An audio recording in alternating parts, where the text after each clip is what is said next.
Bom, então fizemos aqui o curso em 8 aulas. Dentre tudo que a gente falou aqui no curso, né? Acho bastante válido vocês analisarem esse curso aqui, né? Tudo que a gente falou com as aulas. De que maneira, né? Eu falei bastante sobre metalinguagem, né? Então, a forma como esse curso se deu, de certa forma, ela acontece na sala de aula também. Então, aquela história que eu falei, 10% vão fazer mais do que a maioria, 20% vai fazer menos, e aqueles 70% ali que sobraram vai ser a média, né? Então, pode ver que aqui um ou dois alunos fizeram todas as atividades que eu pedi. Dois ou três não fizeram absolutamente nenhuma, e a maioria fez uma ou duas das tarefas que eu pedi. Então, isso também acontece na sala de aula e a gente precisa lidar com isso, né? Assim também como na sala de aula o grupo é heterogêneo, né? Aqui também nessa nossa turma, o grupo também é heterogêneo, né? Então a gente tem aqui professor com muita experiência, e aí a gente também tem professor com pouca experiência, e a gente tem até gente que não é professor e que está querendo aprender e tal. Isso também acontece na vivência com aula, né? Vai ter o aluno que já toca, tem o aluno que não toca nada, tem o aluno que toca um pouquinho. Então, são situações com as quais a gente precisa lidar. A gente começou o curso, então, falando sobre o que é o ESIM, né, o Ensino Coletivo de Instrumentos Musicais. Falamos sobre a importância da instituição, né, o que ela permite e o que ela incentiva que a gente faça, porque isso aí determina a forma como a gente vai poder trabalhar dentro dessa instituição, né? A gente falou também sobre fundamentação teórica, né? Então, de certa forma, a maior parte do curso foi sobre fundamentação teórica, uma vez que a gente não está junto para tocar, né? Mas também abordamos algumas questões relacionadas à técnica. A gente falou sobre o embasamento neurocientífico, né? Que eu acredito que seja a crista da onda, né, no momento, né? Então, muito sobre a parte filosófica já foi pensada, né, no decorrer dos anos, mas hoje a gente tem bastante embasamento científico, né, com neuroimagem, né? Então, ter essa fundamentação ajuda bastante, né? A gente tem isso não só na parte musical, mas na parte do ser humano como um todo, né?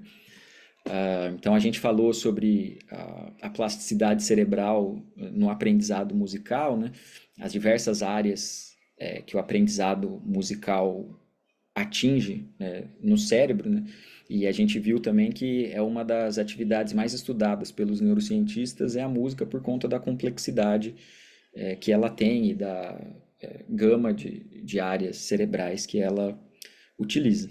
A gente falou então sobre as competências pedagógicas do professor, né? Então falamos que é importante a gente conhecer aquilo que a gente está ensinando, né? Então, o professor de inglês não tem como dar aula de inglês se ele não souber inglês. E aí eu citei algumas referências, né? Então, Cauã Canilha, o Abel Carlevaro, Eduardo Fernandes.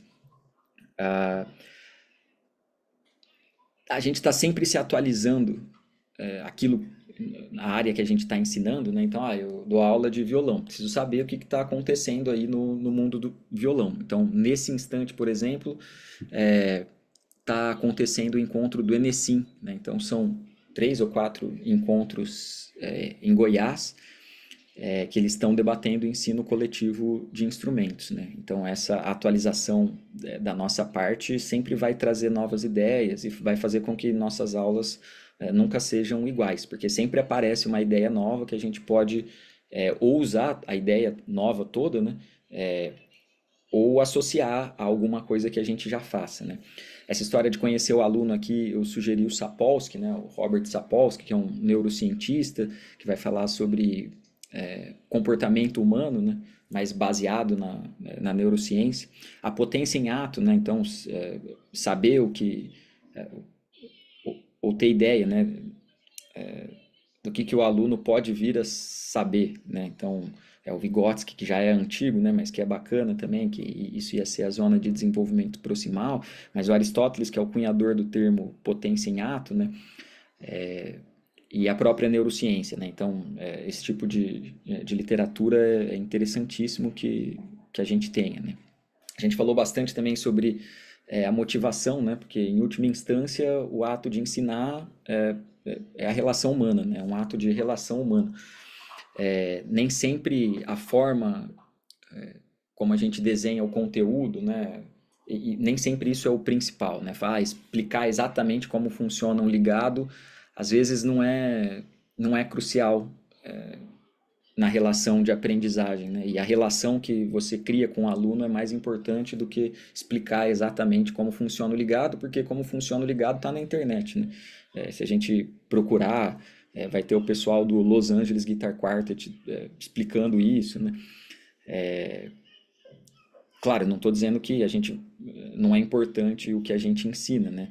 Mas a relação humana é mais importante sempre, né? Então, e aí aqui cito o Rubem Alves, Sócrates, Valon, que são autores que vão falar de certa forma, uns mais, outros menos, né? Mas desse tipo de coisa.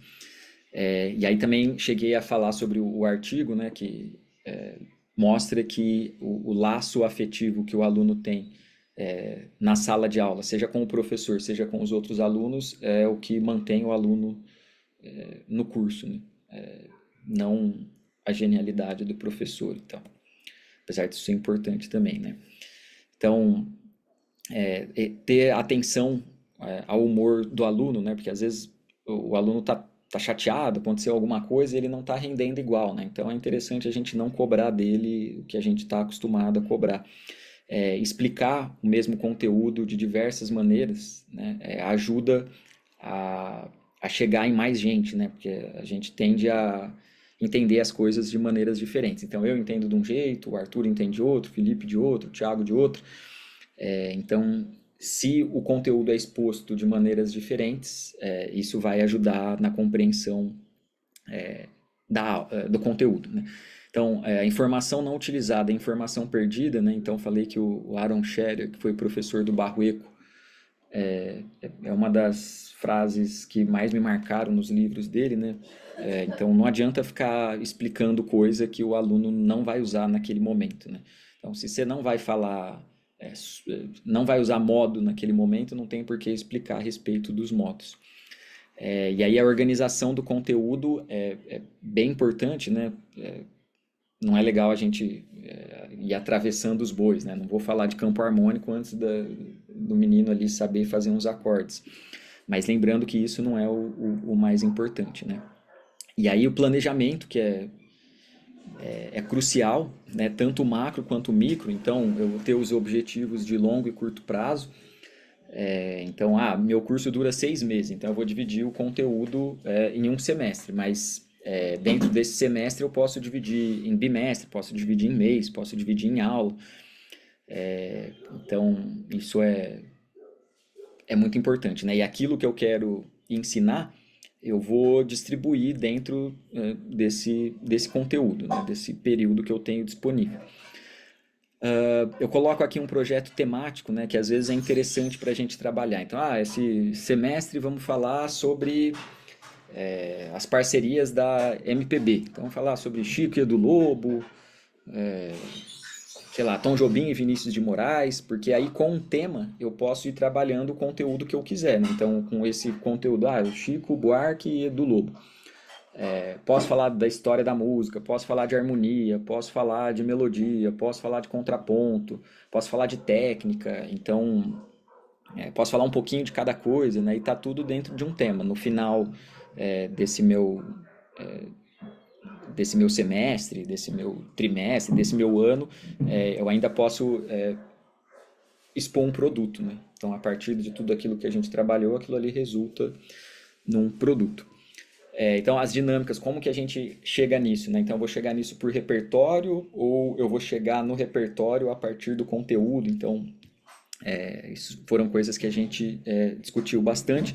E aí, inclusive, algumas das atividades que eu pedi para vocês, né?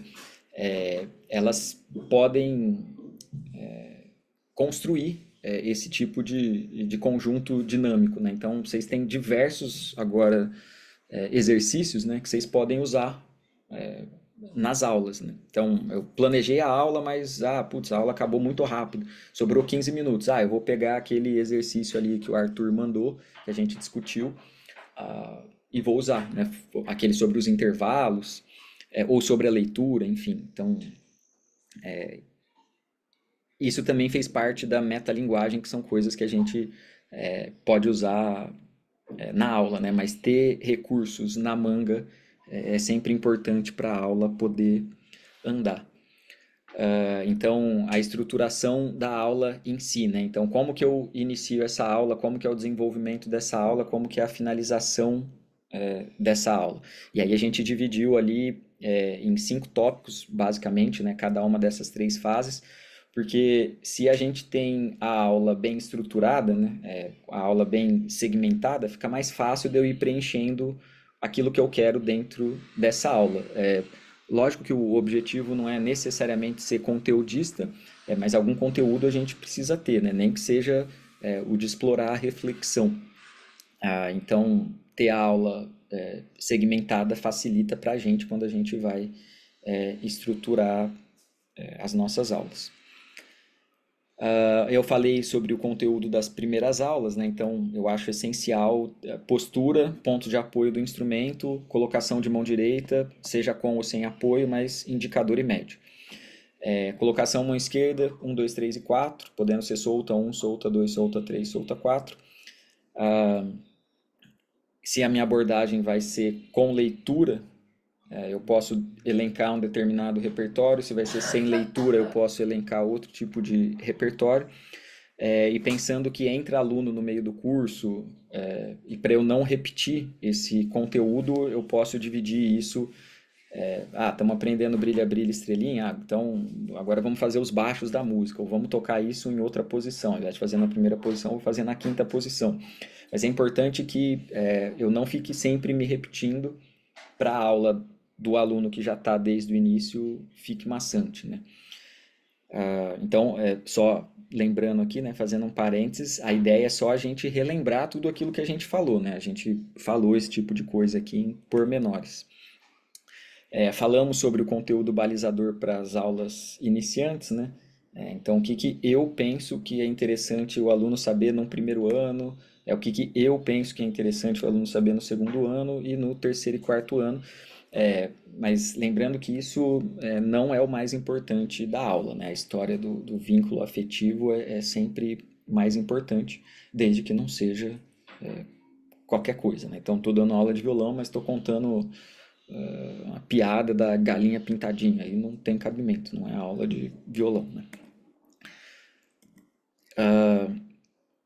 Então, o repertório progressivo, né? Então, eu citei o Henrique Pinto, eu falei sobre o Thierry Serran, mas poderíamos também falar do Carcasse, do Sor, que na verdade eu falei também, né? Falei sobre os 2 trabalhos que eu acho as pedras angulares do ensino coletivo de violão, né? Então, Na Ponta dos Dedos do Marcelo Brasil e o Violão Orquestral do Cláudio Weisman, que são obras muito interessantes, né? Elas não se esgotam em si mesmas, né? Então, se eu uso só um método, dificilmente eu vou ter um resultado muito promissor, mas se eu junto os dois, eu provavelmente vou ter um resultado promissor, sobretudo se eu colocar a minha característica ali, né? Então, cada professor vai adaptando o material a si mesmo, né? Porque o professor tem as suas preferências, mas também adaptando ao grupo, né? Os grupos, mesmo na mesma instituição, não são iguais, né? Então, fazer esse tipo de adaptação é sempre necessário. Muito bem. E aí, uma outra coisa que a gente falou também, um pouco mais pormenorizadamente, esses trabalhos do Cláudio e do Marcelo, né?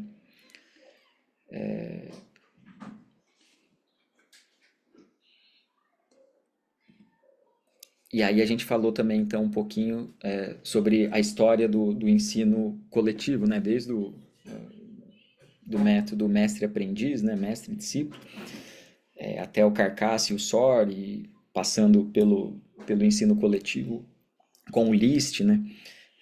E aí chegamos, né, no Brasil, né, com a Maria Lívia São Marcos, em 64, que escreve lá o livro Um Método Brasileiro, né? Claro que aqui ainda não é coletivo, né? É um método individual. E aí a gente vai ter o Henrique na década de 70, né? Que vai escrever o método mais famoso de violão do Brasil, né? Que é inclusive plagiado mundo afora. A gente tem na década de 80 o Henrique escrevendo então um livro para crianças, mas também não coletivo. E aí a gente tem um grande marco nos anos 2000, no início dos anos 2000, com a Silvana Mariani escrevendo O Equilibrista das Seis Cordas, que já é um trabalho que explora a criatividade e que é passível de ser usado no ensino coletivo. E aí hoje em dia a gente tem uma infinidade de trabalhos para o violão coletivo, né? Então a gente tem o Max Ritt, a gente tem o Adriano Assis, os trabalhos que estão disponíveis no Guri, no Neo Gibá, enfim, a gente tem uma infinidade de trabalho desse tipo. Inclusive, muitos professores desses projetos coletivos, né, acabam disponibilizando seus arranjos. Mesmo o pessoal do método Suzuki, que é uma coisa um pouco mais fechada, né, costumam escrever arranjos e disponibilizam internet afora. Aqui a gente acabou discutindo mais a fundo, né, o trabalho do Marcelo e do Cláudio, porque eu trabalhei com os dois, né, e a importância deles é muito grande, né, mesmo que se fale pouco no ensino coletivo de violão, porque tudo que vem depois deles, de certa forma, dialoga com eles, né? Então, mesmo que não se dê o crédito, ou mesmo que a pessoa não conheça, o que eu, em geral, acho difícil, né? Mas mesmo que a pessoa não conheça o trabalho do Marcelo e do Cláudio, ela acaba fazendo o trabalho dela dialogar com esses dois de alguma maneira, né? Então, seja a forma como se divide os instrumentos em naipe, com níveis distintos de dificuldade, né? Ou a forma que vai trabalhar o arranjo, né? Fala, vou usar mais tétrade, vou usar mais tríade, vou usar melodias mais conhecidas, vou usar ritmos conhecidos, mas composições novas, né? Então isso tudo aí tá dialogando com esses dois, né? Com o Cláudio e com o Marcelo. Falamos, né, que o Marcelo vai pensar mais numa leitura de fato, né? Então o aluno vai ler exatamente as notas, enquanto o Cláudio ele vai ler as notas, mas menos o ritmo, né? Porque costuma ser um ritmo mais complicado, o das músicas do Cláudio, só que tem um elemento afetivo, né? Então em geral são músicas que as crianças conhecem.